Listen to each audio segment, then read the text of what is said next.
this lectern. The sense of place and presence I felt that first Sunday reading from within this sanctuary, even though it was only in the physical presence of Josh and Robert and a supply priest that Sunday, the feelings I had were as real as anything I'd ever felt in this building, outside perhaps of my own wedding and my daughter's wedding, of course. I'm going to close with just a few words. First, please tune in next week when Jean Gregory will so graciously share her stewardship story, which, like mine, Jean's goes back to her earliest days in church, but with much more awareness and clarity than I experienced as a young person. Second, if you have a remaining financial commitment for the current church year, please consider fulfilling that to the best of your ability over the next few weeks so we can set a strong table for our new priest, Kirk. Third, be on the lookout between now and month end for your 2021 Statement of Financial Intentions, also known as the pledge card, and try to get that turned back in before December 8th so the vestry can begin to finalize a 2021 budget. And finally, I mentioned that first year and our experience with the Pony Express bag and how we put down that $600 annual commitment. We recently completed an analysis of our church giving. We have approximately 50 families within our church family for whom we have no record of giving. I'm sure many of these probably give at some level through cash placed in the plate. But for simplicity's sake, think of it this way.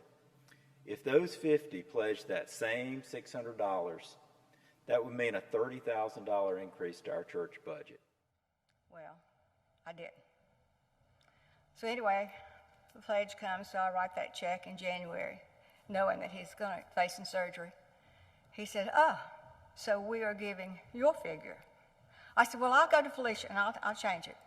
No. When the Chuck's letter comes this year, we'll do this. Well, God had other plans for Gary. And so it came my time. So Margie and I were catting around somewhere. And I said, what am I going to do about our pledge? She very gently said, let's talk about this. She said, how much do you give time to the church? How much time do you give to choir and everything?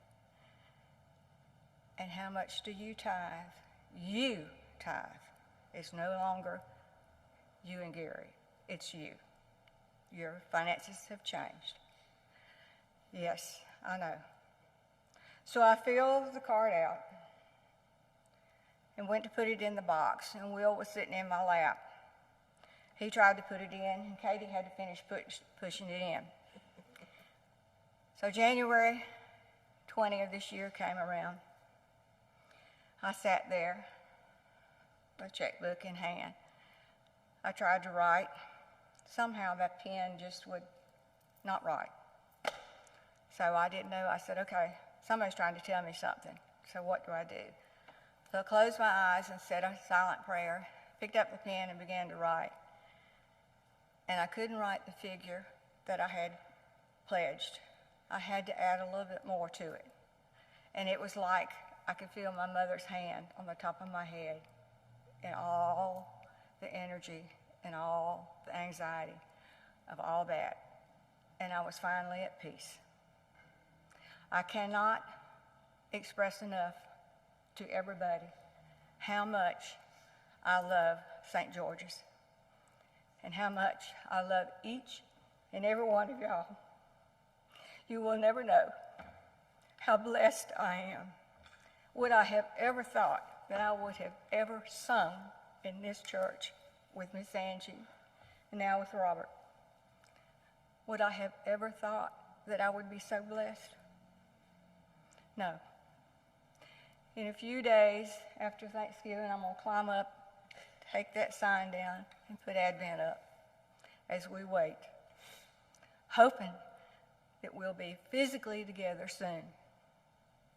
But then, before January the 9th, I will climb back up there and put Epiphany up as we wait for a new beginning with Kirk, Kristen, and their fur babies. So, that's my story. and I'm so blessed. I am so, so blessed. Thank you.